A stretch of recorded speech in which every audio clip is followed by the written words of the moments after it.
I'm Mike Marsh, and this is True. Today's article, The Life of William McKinley. William McKinley was born in 1843, the son of wealthy industrialist William McKinley Sr. and Nancy McKinley in Niles, Ohio. While he attended Allegheny College, he never completed his degree due to illness and financial difficulties. He was 18 years old when the Civil War began, and both having recovered from his prior illness and not having bone spurs, he enlisted in Ohio's Poland Guards, later part of the 23rd Ohio Infantry. He was moved to enlist by his abolitionist principles and loyalty to the ideals of the United States of America. William enlisted along with his cousin, William McKinley Osborne. The two had been close their entire lives, and as boys often enjoyed playing pranks where they took each other's places. This was never effective, because while they shared very similar names, the two boys looked nothing alike.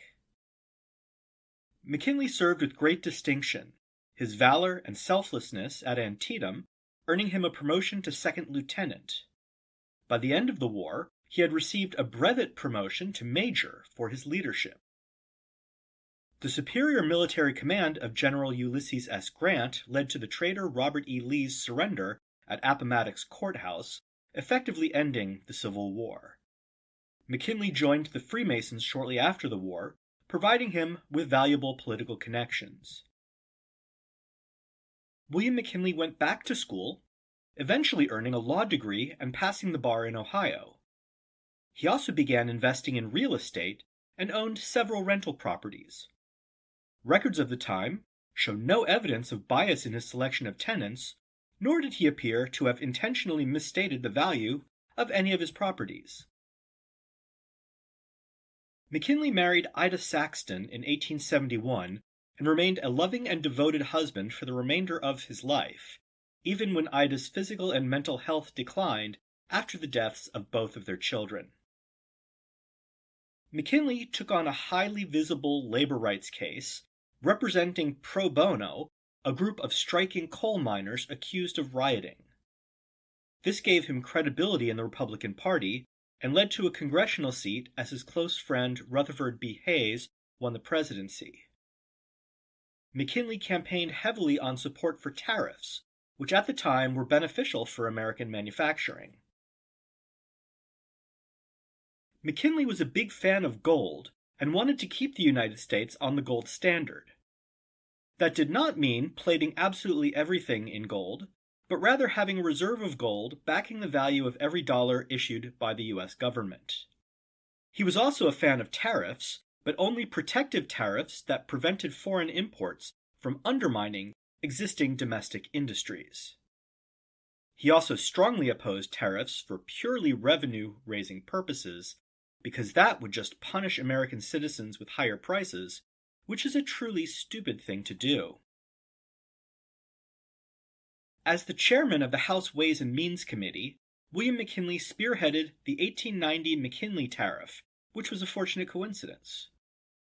This act actually removed some existing tariffs on sugar, molasses, tea, coffee, and hides, the essential components of a Tennessee Tea Party, while authorizing their reinstatement as incentive for other nations to lower their tariffs on American goods.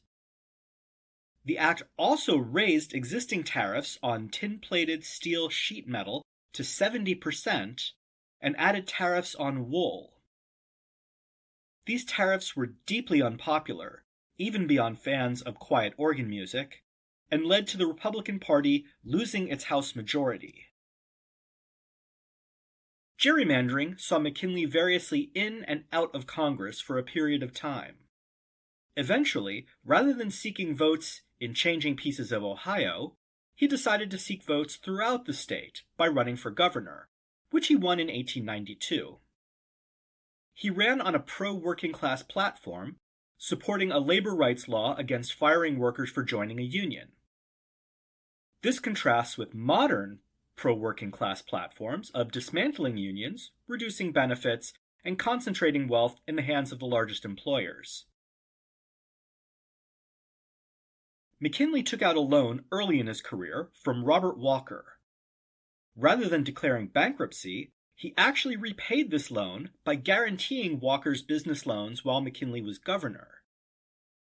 The recession following the Panic of 1893 completely wiped out Walker, leaving McKinley responsible for $100,000 of Walker's debt, which is equivalent to over $3 million today.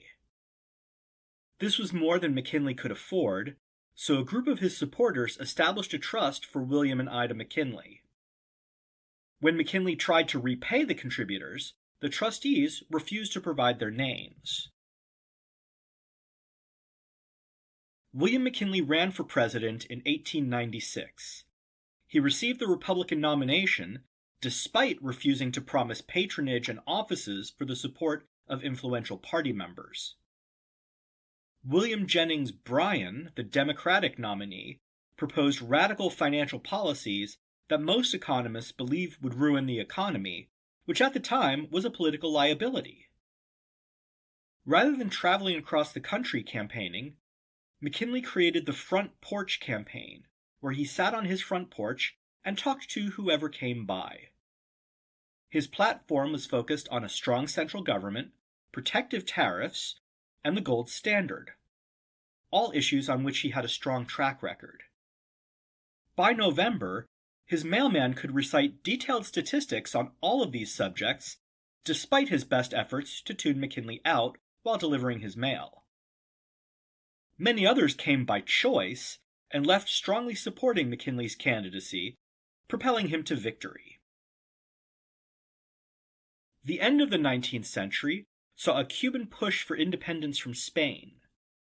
President McKinley sent the USS Maine to Cuba in February of 1898 in response to riots in Havana. An explosion, likely due to a Spanish mine, sank the Maine on the 15th, leading to the Spanish-American War.